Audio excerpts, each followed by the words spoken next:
السلام عليكم ورحمة الله وبركاته، حياكم الله. نحييكم طبعا من قرية عقيب بولاية ضنك، وجماليات طبيعية ما شاء الله.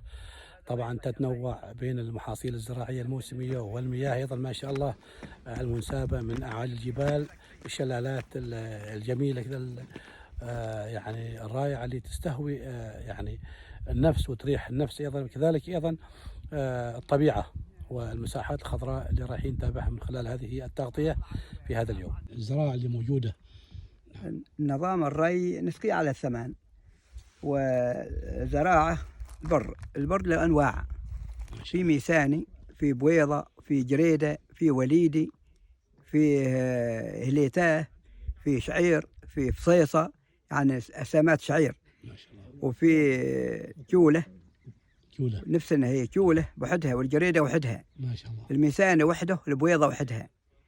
يا سلام. نزرع القلقلان موجود، وشوران، الدنج، الغرغر، والعدس، والبصل، الثوم.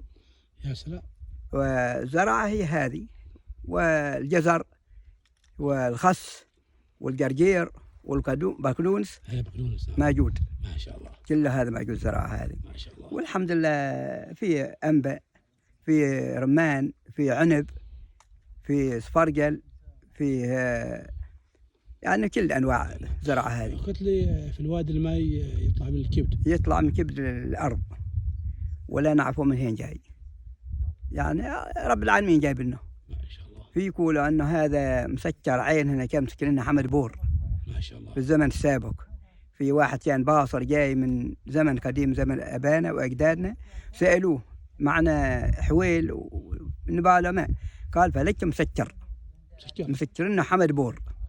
حمد بور. الله أكبر. ولا كان في ماي زيادة من اللازم، تبون أروح أنعتكم بروح، لكنها صاحبه بسالنا قال ما أقدر، عندك قروش ما ذيك اليوم، باع عليه 4 قروش، قال ما عندي، يعني حتى ينعتب بالموين يطلع 4 قروش فضة يعني ذيك اليوم. من كم سنة تقريبا خالي؟ من زمان، يمكن من 100 سنة وفوق. اي من 100 سنة وفوق هذا الكلام. هذا باصر من الشرق، وهذا اللي وصفه المكان هذا هو عنده علم. دليل، عنده دليل علم. نعم. وقال بخبركم لكن أبى 4 قروش، وما رام يسلم صاحب سؤال هذا. والحمد لله البلاد موجودة، مزروعة قيض وشتاء ما تغير زراعتها. ايوه. الشتاء والقيض. اي نعم. ما شاء الله. والحمد لله رب العالمين، نحمد الله ونشكره. ما شاء الله. مسطحات خضراء. مسطحات خضراء. الله. مسطحات خضراء. الله. شوف يعني الجمال. جمال، هي والله صحيح. إيه. نعم. يعني